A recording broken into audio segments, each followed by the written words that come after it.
11 lời vàng của Đức Phật giúp bạn tìm lại bình an. Kính thưa quý vị và các bạn, tôi đã dành hơn 40 năm bước đi trên con đường tu tập Phật Pháp. Đồng thời, cũng đã có hơn 3 thập kỷ cầm bút, phân tích và khám phá những câu chuyện lịch sử, những bài học từ các bậc vĩ nhân cho những tờ báo lớn. Tất cả những trải nghiệm ấy hội tụ lại trong tôi một niềm tin sâu sắc rằng sự bình an mà con người hiện đại đang tìm kiếm thực chất đã được Đức Phật chỉ dạy từ hơn 2.500 năm trước. Đức Phật đã ngộ ra điều này sau khi từ bỏ cung điện vàng son để ngồi thiền dưới cội Bồ Đề. Ngài nhận ra rằng khổ đau lớn nhất của con người không phải thiếu thốn vật chất mà chính là không biết cách quay về với tâm mình. Hôm nay, tôi xin được chia sẻ cùng quý vị 11 lời vàng ngọc ấy, không phải như một bài giảng kinh điển, mà như những chỉ dẫn thực tiễn để mỗi người chúng ta có thể tìm lại sự bình an ngay giữa dòng đời đầy biến động. Câu chuyện về sự tìm kiếm bình an. Trong Kinh Pháp Cú có ghi lại câu chuyện về một thương gia giàu có đến gặp Đức Phật. Ông ta sở hữu vô số tài sản nhưng lòng luôn bất an. Mỗi đêm ông trằn trọc không ngủ được vì lo sợ mất đi những gì mình có. Đức Phật chỉ hỏi ông một câu đơn giản: ngươi có thể mang theo bao nhiêu khi ra đi? Câu hỏi ấy như sét đánh ngang tai khiến vị thương gia giật mình tỉnh ngộ. Ông nhận ra mình đã lãng phí cả đời để tích lũy những thứ không thể mang theo. Từ đó ông bắt đầu tu tập và tìm thấy bình an thực sự không phải trong kho báu mà trong tâm thanh tịnh. Hơn 2.500 năm trôi qua nhưng lời dạy của Đức Phật vẫn còn nguyên giá trị. Trong thế giới hiện đại đầy biến động và áp lực như hôm nay, những lời vàng này càng trở nên cần thiết cho tâm hồn con người. Lời vàng thứ nhất: mọi khổ đau đều bắt nguồn từ tham ái. Đức Phật dạy rằng gốc rễ của mọi khổ đau nằm ở tham ái. Không phải việc có hay không có gì làm ta khổ, mà chính là sự khao khát không ngừng nghỉ. Con người luôn muốn nhiều hơn những gì mình có. Được một muốn 10, được 10 lại muốn trăm. Vòng xoáy tham vọng này không bao giờ có điểm dừng. Trong Kinh Tăng Chi Bộ, Đức Phật ví von tham ái như ngọn lửa. Càng cho thêm củi nó càng cháy mạnh. Càng thỏa mãn ham muốn ta càng khao khát nhiều hơn. Một người nghiện rượu uống càng nhiều càng khát. Một người nghiện cờ bạc thắng càng lớn càng muốn đặt cược cao hơn. Tôi từng chứng kiến một doanh nhân thành đạt ở Sài Gòn. Ông khởi nghiệp từ 2 bàn tay trắng. Sau 20 năm xây dựng được đế chế kinh doanh hàng nghìn tỷ đồng. Nhưng ông không hạnh phúc. Mỗi ngày ông lo sợ đối thủ cạnh tranh, lo sợ thị trường sụp đổ, lo sợ nhân viên phản bội. Căng thẳng đến mức ông mắc bệnh trầm cảm nặng phải điều trị tâm lý. Một hôm ông đến chùa và nghe sư thầy giảng về tham ái. Sư thầy kể câu chuyện con khỉ bị bẫy vì không chịu buông bỏ nắm đậu phộng trong bình. Ông bỗng nhận ra mình cũng như con khỉ ấy, nắm chặt tài sản đến mức quên mất mục đích thực sự của cuộc sống là tìm kiếm an lạc và hạnh phúc. Từ đó ông bắt đầu học cách buông bỏ. Không phải bỏ hết tài sản mà là bỏ sự bám víu vào tài sản. Ông vẫn làm kinh doanh nhưng với tâm thế nhẹ nhàng hơn. Thành công hay thất bại đều chấp nhận. Kết quả là công việc của ông tiến triển tốt hơn vì tâm thanh tịnh sinh trí tuệ. Lời vàng thứ hai: hãy sống với hiện tại. Đức Phật dạy quá khứ đã qua, tương lai chưa đến, chỉ có hiện tại là thực. Thế nhưng hầu hết chúng ta đều sống trong quá khứ hoặc tương lai, hối tiếc những gì đã mất, lo lắng những gì chưa xảy ra, bỏ lỡ khoảnh khắc duy nhất ta thực sự sở hữu là giây phút hiện tại. Trong Kinh Bhaddekarata Sutta, Đức Phật nhấn mạnh tầm quan trọng của việc an trú trong hiện tại. Ngài dạy rằng người trí không truy hối quá khứ, không mơ mộng tương lai mà tập trung vào công việc của ngày hôm nay. Thiền sư Nhất Hạnh có một câu nói rất nổi tiếng: rửa chén để rửa chén. Ý nghĩa là khi làm bất cứ việc gì hãy toàn tâm toàn ý vào việc đó. Đừng vừa rửa chén vừa nghĩ đến công việc ngày mai. Đừng vừa ăn cơm vừa lo lắng về hóa đơn phải trả. Sống trọn vẹn với từng khoảnh khắc. Tôi nhớ có lần theo một vị thiền sư vào rừng tu tập. Mỗi sáng chúng tôi đi thiền hành rất chậm. Mỗi bước chân đặt xuống đều cảm nhận từng hạt cát, từng ngọn cỏ. Ban đầu tôi rất sốt ruột vì quen với nhịp sống hối hả. Nhưng dần dần tôi nhận ra sự kỳ diệu trong từng bước chân. Khi tâm an trú trong hiện tại, mọi lo âu đều biến mất. Không còn hối hận về quyết định sai lầm ngày hôm qua, không còn lo sợ về rủi ro ngày mai. Chỉ còn sự bình an thuần khiết của khoảnh khắc này. Đó chính là cảnh giới niết bàn mà Đức Phật muốn chỉ dạy. Lời vàng thứ ba: nghiệp quả không sai chạy. Đức Phật dạy về quy luật nhân quả. Gieo gió gặt bão, gieo mầm lành gặt quả ngọt. mọi hành động đều có hậu quả tương ứng. Không ai có thể trốn tránh nghiệp lực của chính mình. Trong Kinh Pháp Cú, Đức Phật nói, không trên trời, không giữa biển, không trong hang núi sâu, không nơi nào trên đời này có thể trốn tránh nghiệp xấu đã tạo. Điều này không phải để dọa nạt mà để nhắc nhở chúng ta sống có trách nhiệm với mọi lời nói và hành động. Có một câu chuyện trong kinh điển kể về vua A Xà Thế. Ông giết cha để cướp ngôi rồi sau đó hối hận cả đời. Dù được Đức Phật giáo hóa và sám hối nhưng nghiệp sát phụ vẫn khiến ông phải trả giá. Cuối đời ông bị con trai giết theo đúng như cách ông đã giết cha mình. Nhưng Đức Phật cũng dạy rằng nghiệp không phải là định mệnh bất biến. Ta có thể chuyển hóa nghiệp xấu bằng cách tạo nhiều nghiệp lành. Như một cốc nước mặn nếu đổ vào sông lớn sẽ được pha loãng. Nghiệp xấu trong quá khứ nếu được bù đắp bằng vô số việc thiện trong hiện tại cũng sẽ giảm bớt quả báo. Tôi quen một người từng làm nghề cho vay nặng lãi. Nhiều gia đình tan nát vì nợ nần của ông. Một ngày ông nghe pháp và ăn năn sâu sắc. Ông bán hết tài sản để bồi thường cho những người từng bị ông hại. Số tiền còn lại ông dùng để xây trường học và bệnh viện từ thiện. 20 năm sau ông qua đời trong thanh thản. Trước khi nhắm mắt ông nói với con cháu, ông đã trả hết nợ với đời rồi. Đó là minh chứng cho việc nghiệp xấu có thể được chuyển hóa nếu ta thực tâm sám hối và nỗ lực sửa đổi. Lời vàng thứ tư, tâm là chủ nhân của vạn pháp. Đức Phật dạy trong Kinh Pháp Cú, tâm dẫn đầu các pháp, tâm làm chủ, tâm tạo tác tất cả. Nếu nói hoặc làm với tâm ô nhiễm, khổ não sẽ theo ta như bánh xe theo chân con vật kéo xe. Điều này có nghĩa là thế giới ta nhìn thấy phụ thuộc vào trạng thái tâm của ta. Cùng một sự việc nhưng người với tâm an lạc thấy là cơ hội, người với tâm phiền não thấy là tai họa. Tâm trong sáng thì đời trong sáng, tâm u tối thì đời u tối. Có một câu chuyện thiền về hai người bạn cùng đi qua sa mạc. Một người nhìn thấy cát nóng bỏng và than vãn không ngừng. Người kia nhìn thấy bầu trời xanh thẳm và ngắm nhìn vẻ đẹp hoang sơ. Cùng một sa mạc nhưng hai trải nghiệm hoàn toàn khác nhau. Trong cuộc sống hiện đại, chúng ta thường đổ lỗi cho hoàn cảnh bên ngoài. Sếp khó tính làm ta stress, giao thông kẹt xe làm ta bực mình, thời tiết xấu làm ta u sầu. Nhưng thực ra không phải hoàn cảnh làm ta khổ mà chính phản ứng của ta với hoàn cảnh mới là nguyên nhân của khổ đau. Tôi có một người bạn làm việc trong môi trường áp lực cao. Mỗi ngày phải đối mặt với deadline gấp rút và khách hàng khó tính. Trước đây anh luôn trong trạng thái căng thẳng đến mức mất ngủ triền miên. Sau khi học thiền, anh nhận ra vấn đề không nằm ở công việc mà ở cách anh phản ứng với công việc. Anh bắt đầu tập thiền mỗi sáng để làm chủ tâm mình. Khi gặp tình huống khó khăn, thay vì hoảng loạn anh dừng lại vài giây để thở sâu và quan sát. Kỳ lạ thay, công việc vẫn vậy nhưng anh không còn cảm thấy áp lực. Hiệu suất làm việc thậm chí còn tăng lên vì tâm định sinh trí tuệ. Lời vàng thứ năm, từ bi là sức mạnh vĩ đại nhất. Đức Phật dạy rằng từ bi không phải là yếu đuối mà là sức mạnh vĩ đại nhất. Người có lòng từ bi thực sự là người mạnh mẽ nhất vì họ đã chiến thắng được kẻ thù lớn nhất là tâm ích kỷ của chính mình. Trong Kinh Metta Sutta, Đức Phật dạy cách tu tập lòng từ, nguyện cho tất cả chúng sinh được an vui, được hạnh phúc, từ người thân đến người xa lạ, từ người ta yêu quý đến người ta ghét bỏ. Tất cả đều xứng đáng được hạnh phúc. Có người thắc mắc làm sao có thể yêu thương kẻ thù. Đức Phật giải thích rằng hận thù chỉ sinh ra hận thù. Như lấy lửa ném vào người khác, ta phải cầm lửa trước nên bị bỏng trước. Người giữ hận thù trong lòng giống như uống thuốc độc rồi mong người khác chết. Mahatma Gandhi, người chịu ảnh hưởng sâu sắc từ tư tưởng Phật giáo, đã dùng từ bi và bất bạo động để giành độc lập cho Ấn Độ. Ông nói, yếu đuối không bao giờ tha thứ được. Tha thứ là phẩm chất của người mạnh mẽ. Tôi nhớ có một vị sư thầy kể cho tôi nghe câu chuyện của ngài. Năm 1975, gia đình ngài bị cướp sạch tài sản. Người anh trai bị đánh đến tàn phế. Nhiều năm ngài giữ hận thù trong lòng và sống trong đau khổ. Một ngày ngài gặp Phật Pháp và học về lòng từ bi. Ngài nhận ra kẻ cướp cũng là nạn nhân của vô minh và tham lam.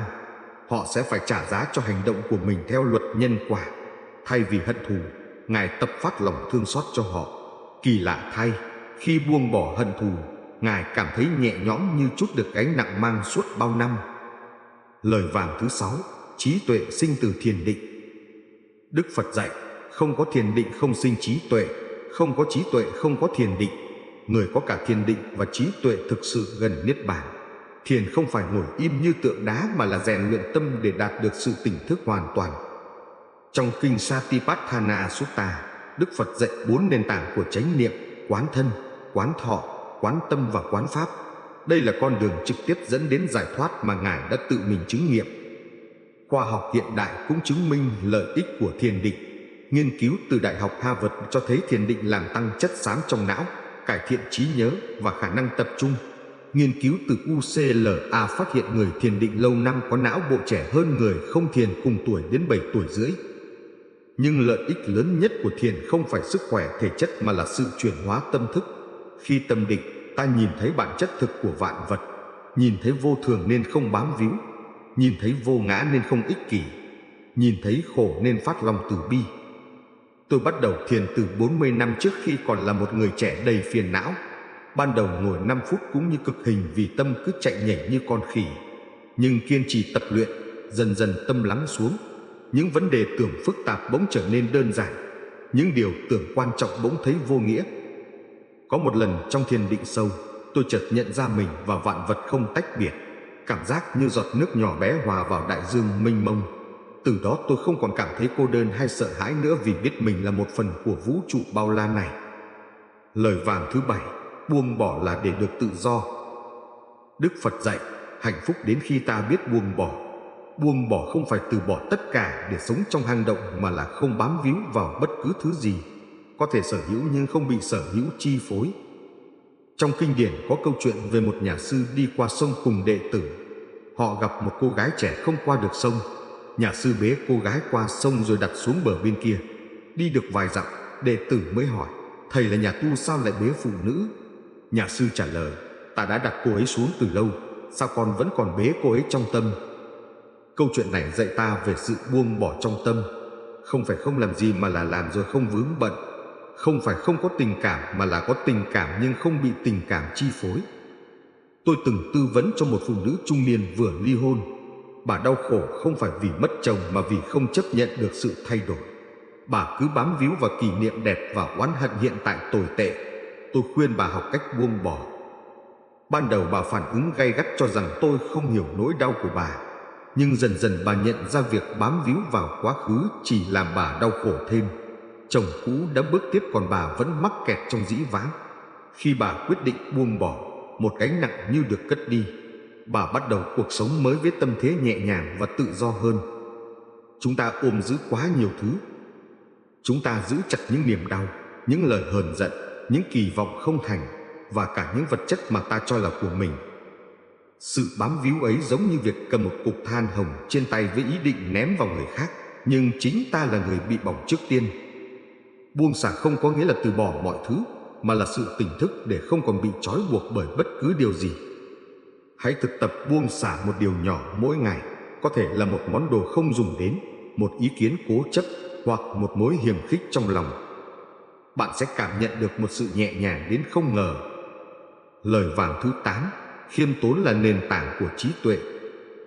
Đức Phật dạy, như nước mưa không đọng trên đỉnh núi mà chảy xuống vùng thấp, trí tuệ không đến với kẻ kiêu ngạo mà đến với người khiêm tốn. Người tự cho mình biết hết sẽ không bao giờ học được gì mới.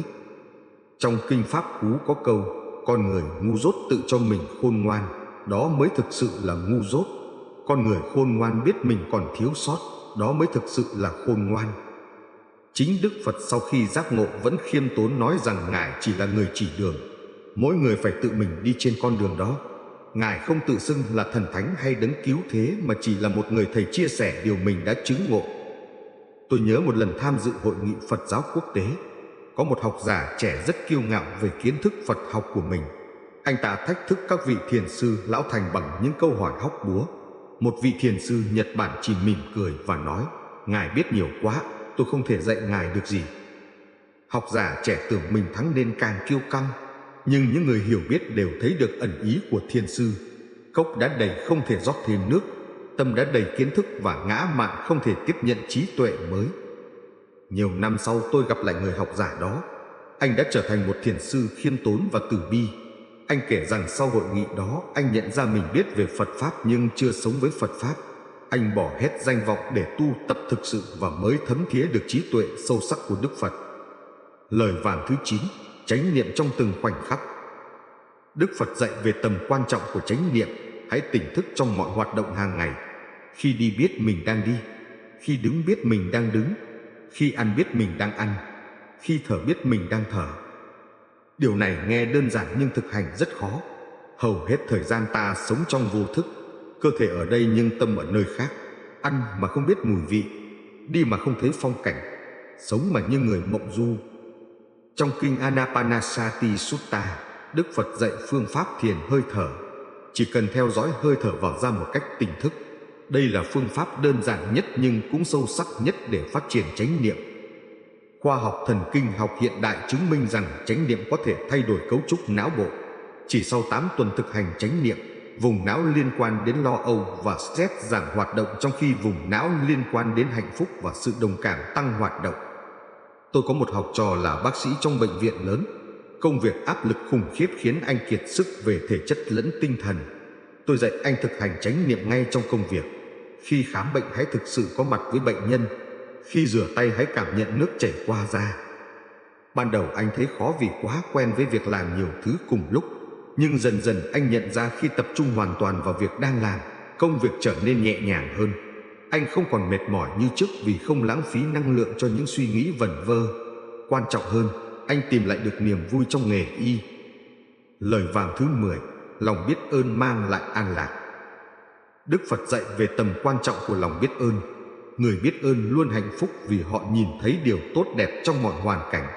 Người không biết ơn luôn khổ đau vì họ chỉ nhìn thấy điều thiếu sót. Trong kinh Mangala Sutta, Đức Phật liệt kê lòng biết ơn là một trong những điều mang lại phúc lành cao nhất. Biết ơn cha mẹ đã sinh thành, biết ơn thầy cô đã dạy dỗ, biết ơn bạn bè đã giúp đỡ, thậm chí biết ơn kẻ thù đã cho ta cơ hội rèn luyện nhẫn nhục. Có một câu chuyện về một nhà sư nghèo sống trong am tranh dột nát. Một đêm mưa to, nước dột khắp nơi. Nhà sư phải di chuyển từ góc này sang góc khác để tránh nước. Sáng hôm sau đệ tử hỏi sao thầy vẫn vui vẻ. Nhà sư trả lời, ta biết ơn mái tranh đã cho ta cơ hội ngắm sao trời qua những lỗ thủng. Đây không phải là thái độ tự lừa dối mình mà là cách nhìn tích cực vào cuộc sống. Trong mọi khó khăn đều có cơ hội, trong mọi mất mát đều có bài học. Người biết ơn nhìn thấy được điều này nên không bao giờ thực sự khổ đau. Tôi từng gặp một người phụ nữ bị ung thư giai đoạn cuối. Thay vì than trách số phận, bà lại tràn đầy lòng biết ơn. Biết ơn bác sĩ đã tận tình điều trị, biết ơn gia đình luôn bên cạnh, biết ơn mỗi ngày còn được thức dậy, thậm chí biết ơn căn bệnh đã cho bà nhận ra giá trị thực của cuộc sống. Bà nói với tôi, trước kia tôi sống vội vàng, không bao giờ dừng lại để trân trọng những điều nhỏ bé. Giờ mỗi bữa ăn với gia đình, mỗi cái ôm của con cháu đều quý giá vô cùng. Nếu không bệnh, có lẽ tôi sẽ không bao giờ biết được hạnh phúc thực sự là gì. Lời vàng thứ 11, từ bi với chính mình. Điều cuối cùng nhưng không kém phần quan trọng, Đức Phật dạy về lòng từ bi với chính mình. Nhiều người dễ dàng tha thứ cho người khác nhưng khắt khe với bản thân, tự trách mình vì những sai lầm, tự hành hạ mình vì không hoàn hảo. Đức Phật nói, hãy yêu thương bản thân mình như người mẹ yêu thương đứa con duy nhất. Điều này không phải là ích kỷ mà là nền tảng để yêu thương người khác. Nếu ta không từ bi với chính mình, làm sao có thể thực sự từ bi với người khác? Trong xã hội hiện đại, áp lực thành công khiến nhiều người tự đặt những tiêu chuẩn quá cao cho bản thân. Khi không đạt được liền tự ti, tự trách. Đây chính là nguyên nhân của nhiều vấn đề tâm lý như trầm cảm và lo âu. Tôi nhớ có một doanh nhân trẻ đến gặp tôi trong tình trạng kiệt quệ. Anh làm việc 16 tiếng mỗi ngày, không cho phép mình nghỉ ngơi. Khi tôi hỏi tại sao, anh nói vì muốn chứng tỏ mình xứng đáng. Tôi hỏi, xứng đáng với ai? Anh im lặng rất lâu rồi nói, với chính mình. Tôi dạy anh thực hành từ bi với bản thân. Mỗi sáng ngồi thiền và gửi lời chúc an lành đến chính mình. Chấp nhận những khiếm khuyết của mình, tha thứ cho những lỗi lầm đã qua, cho phép mình được nghỉ ngơi khi mệt mỏi. Ban đầu anh cảm thấy rất khó vì đã quen với việc tự phê phán. Nhưng dần dần anh nhận ra khi đối xử tốt với bản thân, anh có nhiều năng lượng hơn để làm việc và yêu thương người khác. Công ty của anh phát triển tốt hơn khi anh không còn làm việc trong căng thẳng mà làm việc với niềm vui. Hành trình tìm về bình an.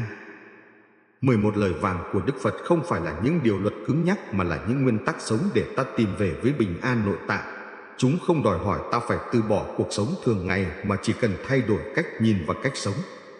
Trong thế giới đầy biến động này, Bình an không nằm ở việc tìm một nơi yên tĩnh để trốn tránh, mà nằm ở việc giữ tâm an tĩnh giữa bão táp, như hoa sen mọc từ bùn nhơ nhưng vẫn tỏa hương thơm ngát. Tôi đã đi qua nhiều quốc gia, gặp gỡ nhiều người từ mọi tầng lớp xã hội, từ những tỷ phú giàu có đến người vô gia cư, từ những người nổi tiếng đến người vô danh. Tất cả đều có chung một khao khát là tìm kiếm bình an và hạnh phúc. Nhưng hầu hết đều tìm kiếm ở nơi sai, tìm trong tiền bạc, danh vọng, tình yêu, quyền lực. Không phải những thứ này xấu, nhưng chúng không thể mang lại bình an thực sự. Bình an thực sự chỉ đến khi ta quay vào trong và làm chủ được tâm mình. Đức Phật không hứa hẹn một thiên đường sau khi chết. Ngài chỉ đường cho ta tạo ra thiên đường ngay tại đây và bây giờ. Thiên đường đó không ở đâu xa mà ngay trong tâm thanh tịnh của mỗi người. Hành trình tìm về bình an không phải là con đường dễ dàng. Nó đòi hỏi sự kiên trì, nhẫn nại và can đảm để đối diện với chính mình. Nhưng đây là hành trình đáng giá nhất mà một con người có thể thực hiện. Mỗi ngày hãy dành ít nhất vài phút để ngồi yên lặng và quay về với hơi thở. Đó là lúc ta tạm rời khỏi thế giới ồn ào bên ngoài để kết nối với sự tĩnh lặng bên trong. Trong khoảnh khắc tĩnh lặng đó, ta sẽ nghe được tiếng nói của trí tuệ và từ bi. Hãy nhớ rằng tu tập không phải để trở thành một người khác, mà để trở về với con người thật của mình. Dưới lớp bụi bặm của tham sân si, mỗi người đều có một tâm Phật thanh tịnh và sáng suốt. Công việc của ta chỉ là phủi sạch bụi bặm để ánh sáng vốn có tỏa chiếu. Như Đức Phật đã nói, ta chỉ là người chỉ đường, các ngươi phải tự mình bước đi. Con đường đã rõ ràng, phương pháp đã sẵn sàng. Điều duy nhất còn thiếu là quyết tâm của bạn để bắt đầu hành trình. Lời kết: bình an không phải là sự vắng mặt của sóng gió, mà là sự tĩnh lặng của tâm hồn giữa sóng gió. 11 lời vàng của Đức Phật là kim chỉ nam cho hành trình tìm về với bình an đích thực này. Trong thời đại số với muôn vàn cám dỗ và sao lãng, những lời dạy cổ xưa này càng trở nên quý báu. Chúng nhắc nhở ta về những giá trị căn bản nhất của cuộc sống: từ bi, trí tuệ, chánh niệm và buông bỏ. Mỗi người trong chúng ta đều có khả năng chuyển hóa khổ đau thành an lạc. Không cần phải đi đâu xa hay có điều kiện đặc biệt, chỉ cần quay vào trong và thực hành những điều Đức Phật đã dạy. Hãy bắt đầu từ những điều nhỏ nhất: một nụ cười với người lạ, một lời cảm ơn chân thành, một phút thiền định mỗi sáng. Từng bước nhỏ sẽ dẫn đến chuyển hóa lớn. Và hãy nhớ rằng bạn không đơn độc trên con đường này. Hàng triệu người trên khắp thế giới đang cùng bước đi, cùng tu tập, cùng tìm kiếm bình an. Chúng ta là một tăng thân vô hình nhưng vô cùng mạnh mẽ. Cuối cùng, xin nhắc lại lời Đức Phật: hãy tự mình thắp đuốc lên mà đi. Đừng trông chờ ai khác soi sáng cho mình. Ánh sáng đó đã sẵn có trong bạn, chỉ cần có can đảm để thắp lên. Nếu những lời vàng này đã chạm đến trái tim bạn, hãy chia sẻ video này để lan tỏa bình an đến nhiều người hơn. Đăng ký kênh Học viện Thánh Nhân và bấm chuông thông báo để không bỏ lỡ những bài học quý giá tiếp theo. Mỗi lượt đăng ký của bạn là động lực để chúng tôi tiếp tục chia sẻ trí tuệ ngàn năm giúp cuộc sống thêm an lạc và ý nghĩa. Nam Mô A Di Đà Phật.